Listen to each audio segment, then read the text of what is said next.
વિજ્ઞાન ધોરણ 9 માં ચેપ્ટર નંબર 6 પેશીઓ વિશે આપણે અભ્યાસ કરી રહ્યા છે.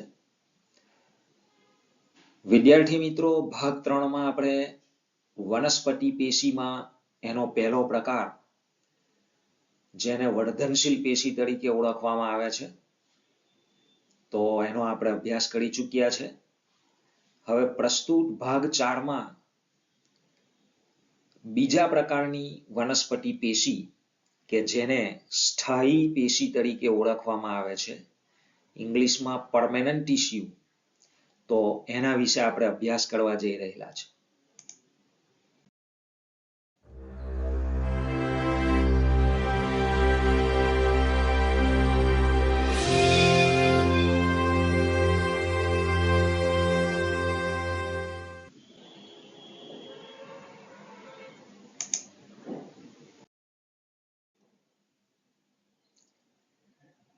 તો બીજા પ્રકારની વનસ્પતિ પેશી કે જેનું નામ સ્થાયી પેશી છે, તો એમાં આપણે જટિલ સ્થાયી પેશી વિશે અભ્યાસ કરવાના છે.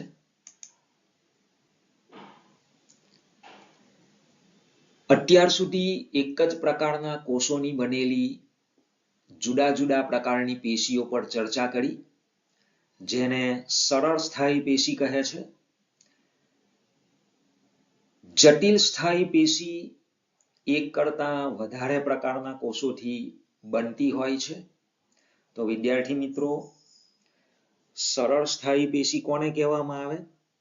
તો કે જે પેશીની રચના એક જ પ્રકારના કોષોથી થયેલી હોય, જુદા જુદા પ્રકારના કોષો એમાં ન હોય, તો એવા પ્રકારની વનસ્પતિ પેશીને સ્થાયી પેશી કહે છે. સિમ્પલ સરળ સ્થાયી પેશી, સિમ્પલ પરમેનન્ટ ટિશ્યુ, અને એનો અભ્યાસ આપણે ભાગ 3 માં કર્યો. તો વિદ્યાર્થી મિત્રો, આ ચોથા ભાગમાં આપણે બીજા પ્રકારની સ્થાયી પેશી કે જેને જટિલ સ્થાયી પેશી કહે છે, ઇંગ્લિશમાં કોમ્પ્લેક્સ પરમેનન્ટ ટિશ્યુ તરીકે ઓળખવામાં આવે છે. તો વિદ્યાર્થી મિત્રો, જટિલ સ્થાયી પેશી કોને કહેવામાં આવે? તો રેડ રાઇટિંગમાં જે લખ્યું છે તે એનો જવાબ છે કે જટિલ સ્થાયી પેશી એક કરતા વધારે પ્રકારના કોષોથી બનતી હોય છે, અને આ બધા કોષો એક સાથે મળીને એક સામાન્ય કાર્ય કરે છે.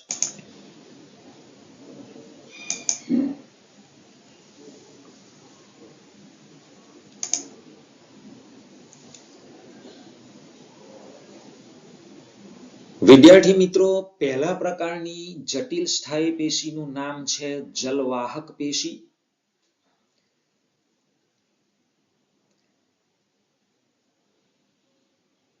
જેને ઇંગ્લિશમાં ઝાયલેમ કહે છે.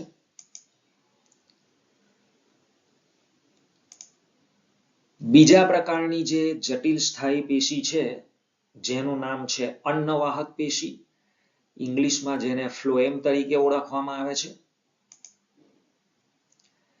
તો જલવાહક પેશી શું છે? તો પાણી અને ખનિજ ક્ષારોનું ઉર્ધ્વ તરફ સ્થળાંતર કરે છે. ઉર્ધ્વ તરફ એટલે નીચેથી ઉપરના તરફ. તો વિદ્યાર્થી મિત્રો, વનસ્પતિના જે મૂળ છે તે પાણી અને ખનિજ ક્ષારોનું જમીનમાંથી શોષણ કરે છે અને તેને છેક ઉપર પર્ણની ટોચ સુધી પહોંચાડવાનું કામ એ જલવાહક પેશીનું છે. અને જલવાહક પેશી જે જુદા જુદા ઘટકોની બનેલી છે, એના નામ આપણને લાલ અક્ષરોમાં વર્ણવેલા છે. તો એના જુદા જુદા ઘટકો છે જલવાહિનીકી, જલવાહિની, જલવાહક મૃદુટક અને જલવાહક તંતુઓ. તો આ 5 જુદા જુદા ઘટકો ભેગા થઈને જલવાહક પેશીની રચના કરે છે. વિદ્યાર્થી મિત્રો, આપણે શરૂઆતમાં વ્યાખ્યા જોઈ હતી કે જટિલ સ્થાયી પેશી એક કરતા વધારે પ્રકારના કોષોથી બનતી હોય છે. તો અહીંયા આપણે જોઈ શકીએ છીએ જુદા જુદા 5 પ્રકારના કોષો ભેગા થાય છે અને એક જલવાહક પેશીની રચના કરે છે. હવે આપણે અન્નવાહક પેશીની રચના પણ જોઈશું. તો અન્નવાહક પેશીનું કામ છે પર્ણોથી ખોરાકનું વહન વનસ્પતિના વિભિન્ન ભાગો સુધી કરે છે. વિદ્યાર્થી મિત્રો, આપણે જાણીએ છીએ કે વનસ્પતિમાં ખોરાક બનાવવાનું કામ મુખ્યત્વે વનસ્પતિના પર્ણો કરતા હોય છે. પ્રકાશ સંશ્લેષણની ક્રિયા પર્ણ કરતું હોય છે અને ખોરાક બનાવે છે. તો એ તૈયાર થયેલા ખોરાકનું વનસ્પતિના જુદા જુદા ભાગો સુધી વહન કરવાનું, એને પહોંચાડવાનું કામ એ અન્નવાહક પેશીનું છે. તો અન્નવાહક પેશી પણ જુદા જુદા ઘટકોની બનેલી છે અને એના પણ નામ આપણને રેડ રાઇટિંગથી લખેલા છે. તો ચાલની નલિકાઓ, સાઠી કોષો, અન્નવાહક તંતુઓ અને અન્નવાહક મૃદુતક, આટલા 4 મુખ્ય ઘટકોની અન્નવાહક પેશી બનેલી હોય છે.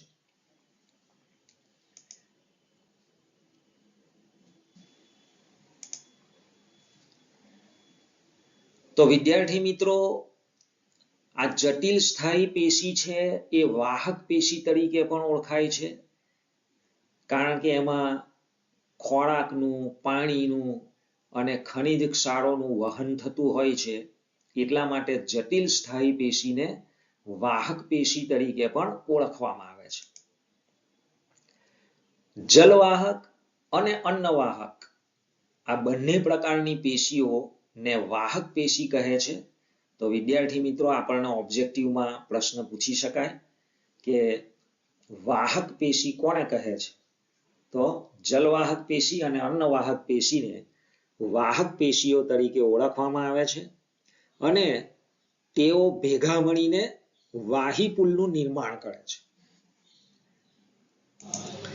તો વિદ્યાર્થી મિત્રો, જલવાહક પેશી અને અન્નવાહક પેશી બંને ભેગી થઈને શેનું નિર્માણ કરે છે? વાહીપુલનું નિર્માણ કરે છે. આ પેશી જટિલ વનસ્પતિઓની લાક્ષણિકતાઓ છે. તો વિદ્યાર્થી મિત્રો, આપણને અહીંયા ઘણા ટૂંકા પ્રશ્નો છે. એક પ્રશ્ન છે, જલવાહક પેશીના ઘટકો કયા કયા છે તે જણાવો. તો આ 5 ઘટકો છે: જલવાહિનીકી, જલવાહિની, જલવાહક મૃદુતક અને જલવાહક તંતુઓ. આ જલવાહક પેશીના ઘટકો છે. તે જ પ્રમાણે આપણને પ્રશ્ન પૂછી શકાય, અન્નવાહક પેશીના ઘટકો જણાવો. તો આ 4 ઘટકો છે: ચાલની નલિકાઓ, સાઠી કોષો, અન્નવાહક તંતુઓ અને અન્નવાહક મૃદુતક એ અન્નવાહક પેશીના મુખ્ય ઘટકો છે.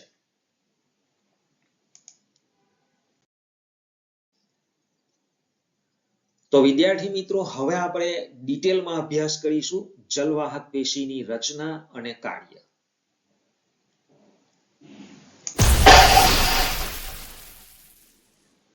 તો વિદ્યાર્થી મિત્રો, તમારી સ્ક્રીન પર તમે જલવાહક પેશીની આંતરિક રચના જોઈ શકો છો. જલવાહક પેશી, જેને ઇંગ્લિશમાં ઝાયલેમ તરીકે ઓળખવામાં આવે છે, તો એના જુદા જુદા ઘટકો પણ આપણે જોઈ શકીએ છીએ. તો આકૃતિમાં જલવાહક પેશીની રચના છે. તો આ જલવાહિની છે,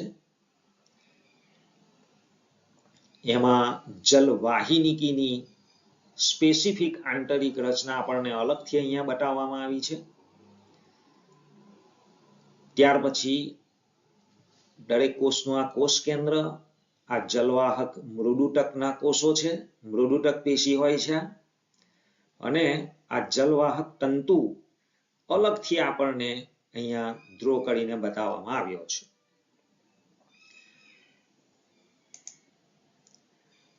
તો જલવાહક પેશીના મુખ્ય ઘટકો આપણે જોઈશું. તો જલવાહિનીકી અને જલવાહિની. તો વિદ્યાર્થી મિત્રો આ જલવાહિનીકી છે અને એનાથી આ જલવાહિનીની રચના થાય છે. તો જલવાહિની અને જલવાહિનીકીની જે રચના છે એ જાડી કોષ દિવાલવાળા કોષોથી બનેલી છે. આપણે જોઈ શકીએ છીએ આ કોષો જાડી દિવાલવાળા છે આકૃતિમાં. અને જાલિકાકાર સંરચના છે. આ જાળી જેવી રચના છે. પાણી તેમજ ખનિજ ક્ષારોનું ઉર્ધ્વ તરફ સ્થળાંતર કરે છે. જલવાહિની અને જલવાહિનીકીની અંદરથી મૂળ દ્વારા શોષાયેલું જે પાણી છે અને ખનિજ ક્ષારો છે તેનું ઉર્ધ્વ તરફ એટલે કે નીચેથી ઉપરના તરફ વહન જલવાહિની મારફતે થાય છે. ત્યાર પછીનો ઘટક છે જલવાહક મૃદુતક. તો અહીંયા આપણે આ જોઈ શકીએ છીએ કે આ પીળા રંગના મૃદુતક પેશીના કોષો આપણે અહીંયા એક પછી એક ગોઠવાયેલા જોઈ શકીએ છીએ. તો એ જલવાહક મૃદુતકની રચના છે. તો જલવાહક મૃદુતકના કોષો એ ખોરાકનો સંગ્રહ કરે છે અને પાર્શ્વ બાજુએ કિનારી તરફ પાણીનું સંવહન કરવામાં મદદરૂપ થાય છે. આ જે કિનારીના ભાગો છે આ કોષના એ પાણીના વહનમાં પણ મદદરૂપ થાય છે. ત્યાર પછીનો ઘટક છે જલવાહક તંતુઓ. તો વિદ્યાર્થી મિત્રો આ અલગથી આકૃતિમાં આપણને દર્શાવ્યું છે જલવાહક તંતુ. તો એની રચના કે મુખ્યત્વે આધારોટક કાર્ય કરે છે એટલે કે વનસ્પતિને આધાર આપવાનું કામ કરે છે, મજબૂતાઈ આપવાનું કામ કરે છે અને વનસ્પતિને યાંત્રિક મજબૂતાઈ આપે છે. હવે બીજા પ્રકારની જે વાહક પેશી છે અથવા જટિલ સ્થાયી પેશી છે અન્નવાહક પેશી. તો આપણે અન્નવાહક પેશીની રચના અને કાર્ય વિશે આપણે અભ્યાસ કરીશું. તો વિદ્યાર્થી મિત્રો પ્રસ્તુત આકૃતિ તમારી સ્ક્રીન પર તમે જોઈ શકો છો એ અન્નવાહક પેશીની છે જેને ઇંગ્લિશમાં ફ્લોએમ તરીકે ઓળખવામાં આવે છે. તો અન્નવાહક પેશીના જુદા જુદા ઘટકો એની આંતરિક રચના કેવી હોય છે તે આપણને અહીંયા દર્શાવ્યું છે. આ કમ્પેનિયન સેલ એટલે કે સાથી કોષો આ એક ઘટક છે અન્નવાહક પેશીનો. ત્યાર પછી સીવ ટ્યુબ એટલે કે ચાલની નલિકા.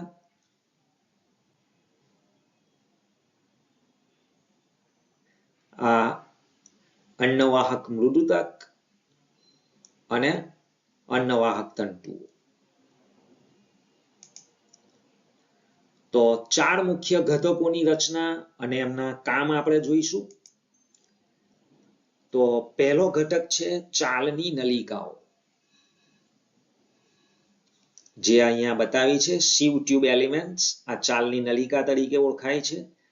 તો તે છિદ્રિસ્થ એટલે કે કાણાવાળી હોય છે, કોષ દિવાલ યુક્ત એટલે કે એની જે આ દિવાલ છે એના ઉપર અતિ સૂક્ષ્મ છિદ્રો કાણાઓ હોય છે અને નલિકાકાર કોષીય રચના ધરાવે છે. એટલે એક પ્રકારની ટ્યુબ છે, નળી છે, પાઇપ છે, એટલા માટે જ એનું નામ છે ચાલની નલિકા.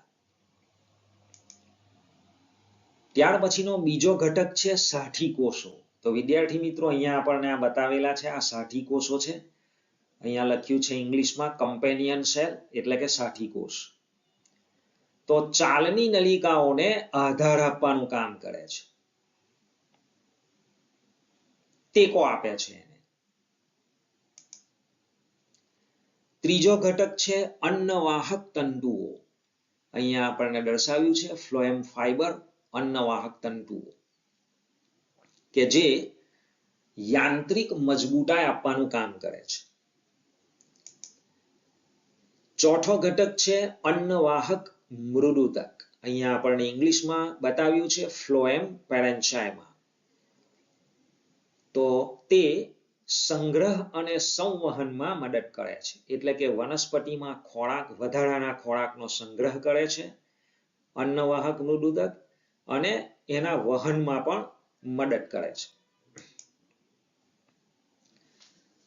તો અન્નવાહક પેશીનું આ ચારે ચાર ઘટકો ભેગા થઈને જે મુખ્ય કાર્ય છે તે પર્ણોથી ખોરાકનું વહન વનસ્પતિના વિભિન્ન ભાગો સુધી કરે છે. વિદ્યાર્થી મિત્રો, અગાઉ પણ આપણે ચર્ચા કરી કે વનસ્પતિમાં ખોરાક બનાવવાનું મુખ્યત્વે કામ પ્રકાશ સંશ્લેષણ એ ખોરાકની ક્રિયા તરીકે ઓળખાય છે. તો એ કામ વનસ્પતિના પર્ણો કરતા હોય છે. તો એ પર્ણોમાં જે ખોરાક તૈયાર થાય છે ત્યાંથી તેને વનસ્પતિના જુદા જુદા ભાગોમાં લઈ જવાનું કામ એ અન્નવાહક પેશીનું છે.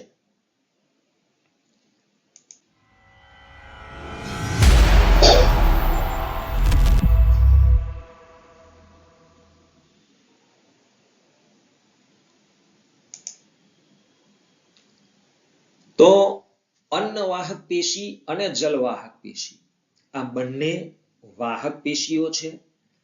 બંને જટિલ સ્થાયી પેશી છે, પણ બંનેમાં એક મેજર તફાવત છે, મેજર ડિફરન્સ. અને એ શું છે?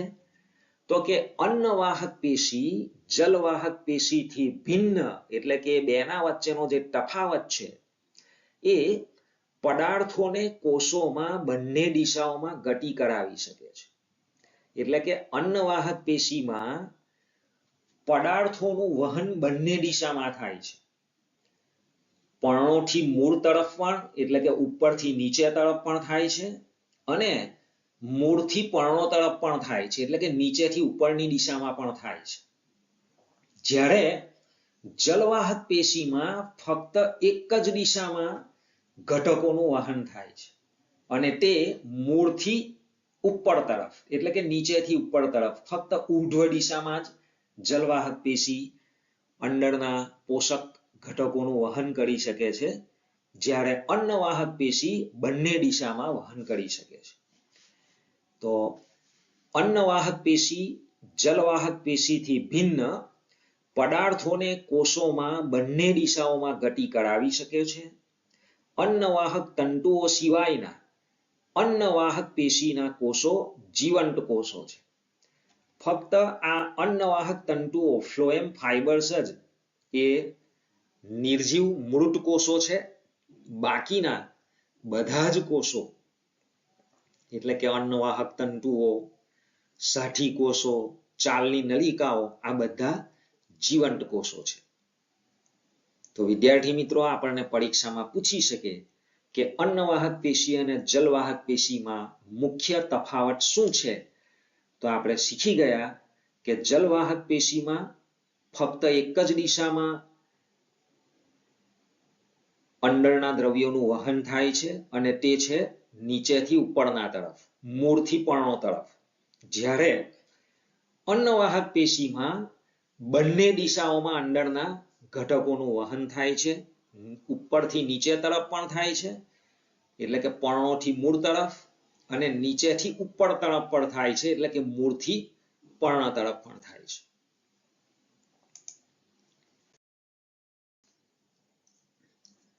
તો વિદ્યાર્થી મિત્રો, અગત્યનો પ્રશ્ન છે, તફાવત આપો જલવાહક પેશી અને અન્નવાહક પેશી.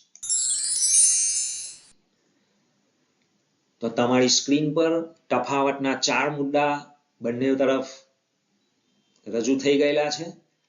તો જલવાહક પેશીમાં પહેલો મુદ્દો કે આ પેશી વનસ્પતિમાં પાણી અને દ્રાવ્ય ક્ષારોના ઊર્ધ્વ વહન, એટલે કે મૂળથી પર્ણ તરફના વહન સાથે સંકળાયેલી છે.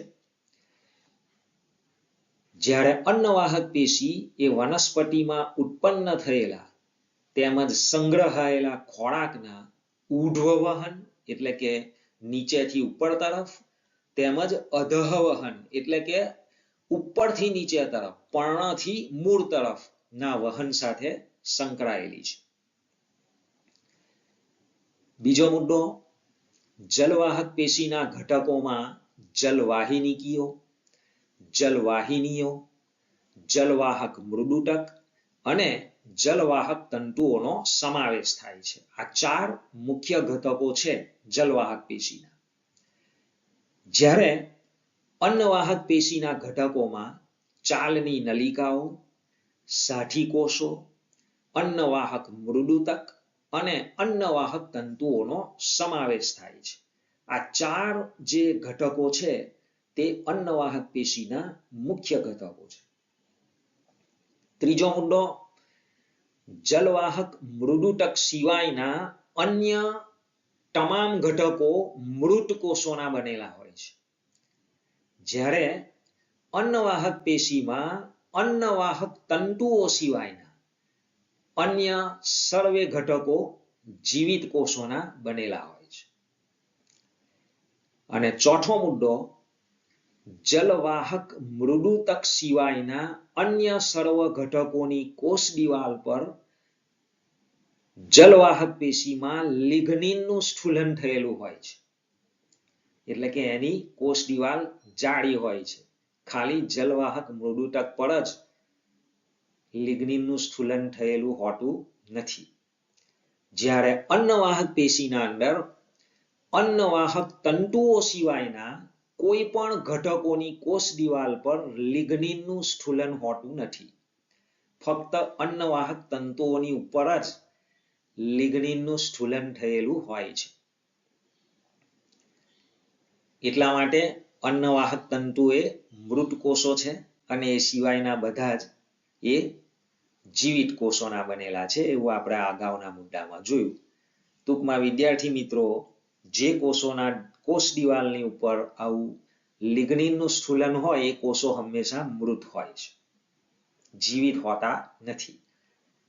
તો વિદ્યાર્થી મિત્રો, આ જલવાહક પેશી અને અન્નવાહક પેશી વચ્ચેનો તફાવત અહીં પૂરો થાય છે.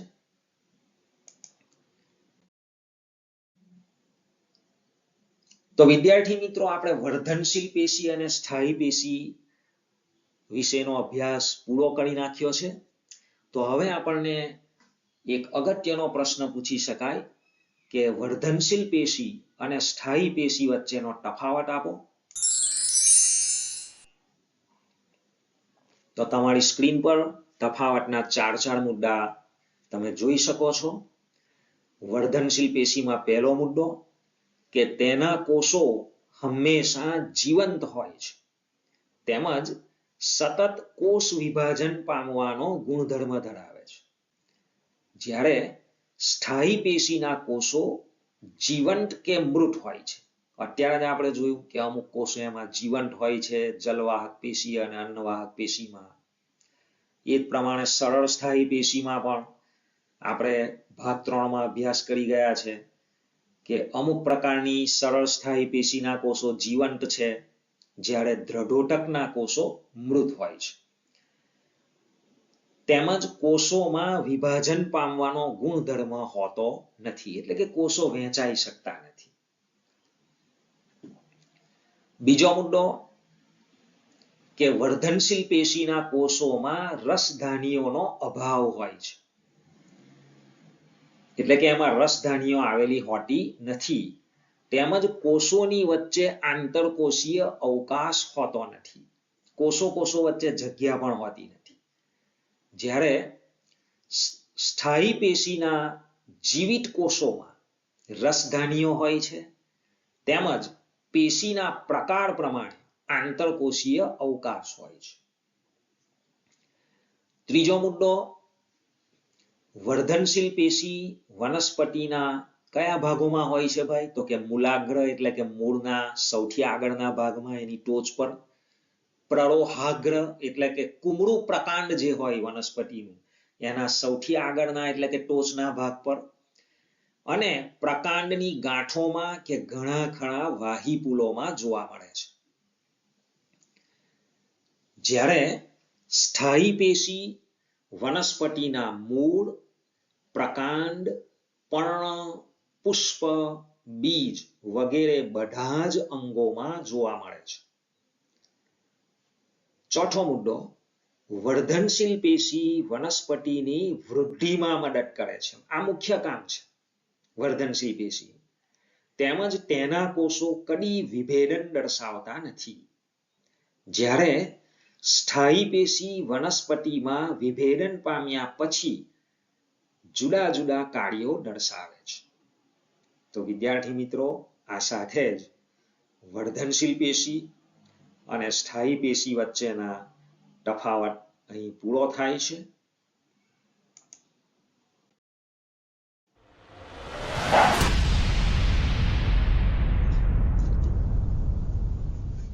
તો વિદ્યાર્થી મિત્રો, ચેપ્ટર 6 ના આ ચોથા ભાગમાં આપણે જટિલ સ્થાયી પેશીની જુદા જુદા પ્રકારો સહિત અભ્યાસ કર્યો છે. તો આ સાથે જ ચેપ્ટર 6 નો એક ભાગ વનસ્પતિ પેશીઓ અહીં પૂરો થાય છે.